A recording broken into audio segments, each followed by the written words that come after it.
We have got economic sanctions against them like nobody's ever had before. ইরানের বিরুদ্ধে নজিরবিহীন ও বিধ্বংসী অর্থনৈতিক যুদ্ধের ঘোষণা দিয়েছে মার্কিন প্রেসিডেন্ট ডোনাল্ড ট্রাম্প। তেহরানের সঙ্গে দ্বিপক্ষীয় আলোচনা স্থবির হয়ে পড়ার মধ্যে ইরানকে বিশ্ব অর্থনীতি থেকে পুরোপুরি বিচ্ছিন্ন করার এই হুমকি দিয়েছেন তিনি।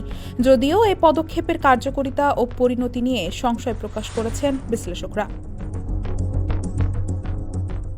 আল জাজিরার খবরে বলা হয়েছে, মার্কিন প্রেসিডেন্ট ইরানকে সব ধরনের সহায়তা দেওয়া দেশগুলোর ওপর কঠোর অর্থনৈতিক শাস্তির হুঁশিয়ারি দিয়েছেন। তবে বিশ্লেষকরা মনে করছেন, তেহরানের বিরুদ্ধে ইতোমধ্যে কার্যকর থাকা কঠোর নিষেধাজ্ঞাগুলোর পর নতুন করে চাপ সৃষ্টির সুযোগ বেশ সীমিত।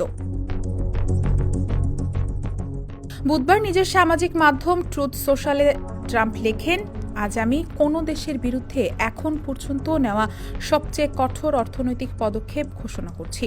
এটি হবে নজিরবিহীন অর্থনৈতিক যুদ্ধ ও একঘরে অবস্থা। তিনি বলেন, যে দেশ তার আর্থিক প্রতিষ্ঠান, ব্যবসা প্রতিষ্ঠান, বিমানবন্দর বা সরকারি সংস্থা ইরানকে যে কোনো ধরনের সহায়তা দেওয়ার সুযোগ দেবে, সেই দেশকেও ভয়াবহ অর্থনৈতিক পরিণতির মুখোমুখি হতে হবে।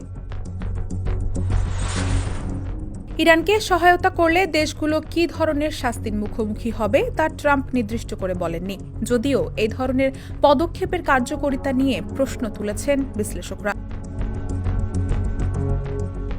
আবার অর্থনৈতিক যন্ত্রণা দিলেই ইরান আত্মসমর্পণ করবে, পেন্টাগনের এমন ধারণা ভুল বলে উল্লেখ করেছেন ইসরায়েলি সামরিক গোয়েন্দা সংস্থার সাবেক কর্মকর্তা ড্যানি স্ট্রিওভিচ। তিনি বলেন, বরং এই অতিরিক্ত চাপ পরিস্থিতিকে আরও বড় সামরিক সংঘাতের দিকে ঠেলে দিতে পারে।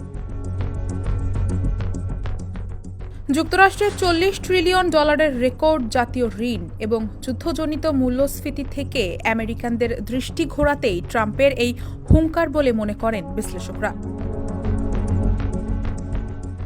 ডেস্ক রিপোর্ট, সমকাল।